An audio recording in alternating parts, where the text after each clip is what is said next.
जय श्री कृष्णा, राधे राधे। आप सभी भक्तजनों का हमारे यूट्यूब चैनल कृष्णा दासी पर स्वागत है। हम आशा करते हैं आप सभी भक्तजन स्वस्थ और मंगलमय होंगे और हमारी तरह ठाकुर जी की सेवा में मदमस्त होंगे, ठाकुर जी की कृपा का अनुभव भी कर रहे होंगे। तो ये मिलिए हमारे लाला से, हमारे माधव से, जो कि इन्होंने आज देखिए राधे राधे वाली पोशाक डाली हुई है। तो देखिए ये कितने सुंदर लग रहे हैं, इन्हें किसी की नज़र ना लगे। तो आज की हम इस वीडियो में बात करेंगे कि गर्मियों में लड्डू गोपाल को दोपहर में सुलाना ज़रूरी है। तो आज हम इसी विषय पर बात करेंगे और वीडियो को एंड तक ज़रूर देखिएगा। तो फ्रेंड्स, जैसे कि आप लोगों के ये सवाल होते हैं काफ़ी लोगों के कि रात्रि में तो हम गोपाल जी को सुलाते ही हैं, तो क्या दोपहर में भी गोपाल जी को सुलाना ज़रूरी है? क्या कारण है हम गोपाल जी को सुलाएं या ना सुलाएं?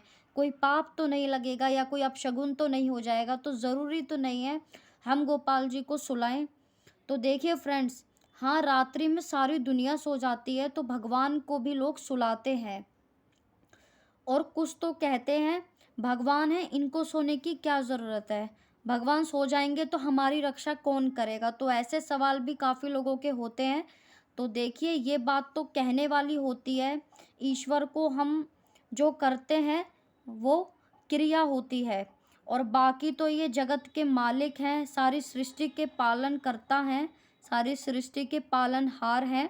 ठाकुर हमारे गोविंद, हमारे नारायण ही करते हैं सृष्टि का पालन। तो आप अब लेकिन ये बात है, आप कहते हैं ठाकुर जी को क्यों सुलाया जाए?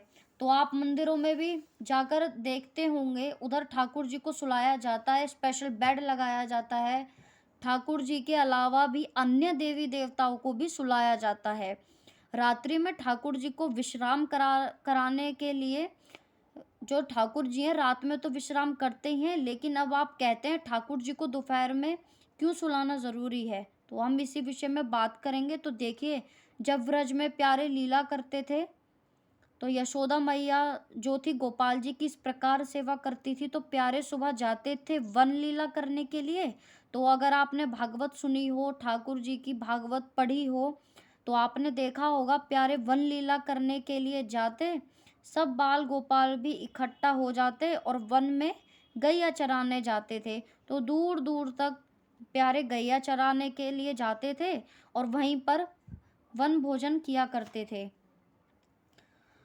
गैयों को चराकर जब जो हमारे बाल गोपाल हैं, हमारे प्यारे हैं, वो जब गैयों को चराकर घर लौटते थे तो मैया देखती थी कि मेरा बाल गोपाल थक गया होगा, मेरा कन्हैया थक गया होगा, तो मैया कान्हा जी को सुला देती थी, अपने बाल गोपाल को सुला दिया करती थी। तो यानी इसके पीछे का भाव यही होता है कि दोपहर में जब ठाकुर जी गैया चरा कर आते हैं, गोविंद प्यारे थक जाते हैं, तो गोविंद को एकदम से विश्राम करने के लिए कह दिया जाता है।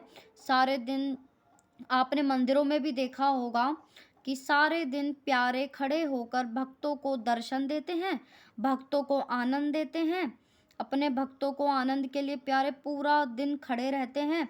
दूर दूर से भक्त आते हैं, ठाकुर का दर्शन करते हैं। तो देखिए मंदिर इसीलिए बंद हो जाते हैं कि उनका विश्राम करने का जो समय है वो हो जाता है।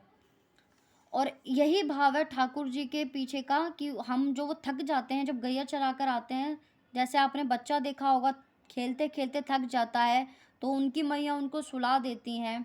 और बात सिर्फ मंदिरों की नहीं है, आप आएंगे हमारे पूरे व्रज में देखेंगे कि व्रज में जितने भी व्रजवासी हैं, घर में बाल गोपाल की सेवा है, तुलसी सेवा है, गोपाल की सेवा है। तुलसी सेवा हर जगह पर, हर घर में होती है। आप घर घर अपना घर को ही या बाहर को ही, सिर्फ मंदिर को मंदिर ना समझें, अपने घर को भी मंदिर समझें। ज़रूरी नहीं है कि बांके बिहारी या राधा बल्लभ जी का, राधा रमन का ही मंदिर है, ऐसा तो नहीं है। पूरा व्रज ही आप पूरा जो व्रज है वो आपका एक मंदिर ही है। उसमें व्रजवासी जो है वो निवास करते हैं। तो कहने का मतलब यही है कि गोपाल में मुझे लड्डू गोपाल जो सेवा है, वहाँ आज भी उसी रीति रिवाज से पूजा पाठ होती है कि प्यारे अभी आएंगे गैया चरा कर, गैया को चरा कर आए हैं तो प्यारे थक गए होंगे, उनका विश्राम का समय हो गया है, तो ठाकुर जी को सुला दिया जाता है। इसी भाव से आप भी यही करिएगा।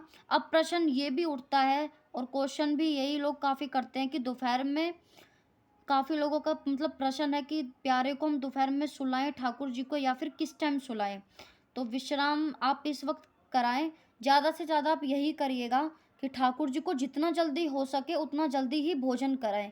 11 से 12 बजे तक ठाकुर जी को भोजन करा दें, और या फिर जो किसी कारण भोजन नहीं करा पाते, तो वो 1-2 बजे भोग लगाकर 15 या 10 मिनट रुक कर उसके बाद ही अपने गोपाल को, अपने लाला को सुला दें।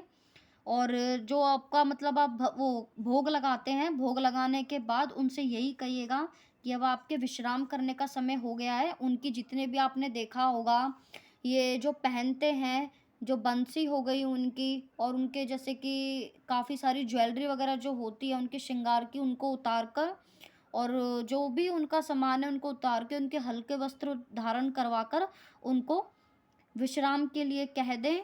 और उसके बाद जो भी आपने उनके लिए व्यवस्था कर रखी है, कूलर, पंखा इत्यादि, उनको चलाकर कान्हा जी को विश्राम के लिए भेज दें। संध्या के समय उठाकर उनसे ये 3 ताली बजाइएगा। 3 ताली बजाने के बाद उनको अनुभव हो जाता है इस चीज़ का कि हमारा भक्त हमें उठाने के लिए आया है, कोई हमें उठाने के लिए आ रहा है।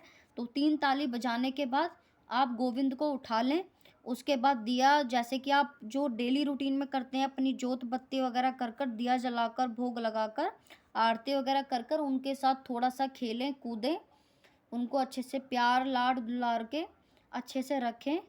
तो बस कहने का मतलब यही है कि ठाकुर जी को सुलाना ज़रूरी होता है, कि जैसे कि हमारे जैसे कोई कोई माँ होती है, उसका बच्चा थक जाता है तो वो भी अपने लाडले के साथ खेलती हैं या लाडों के साथ खेलती हैं।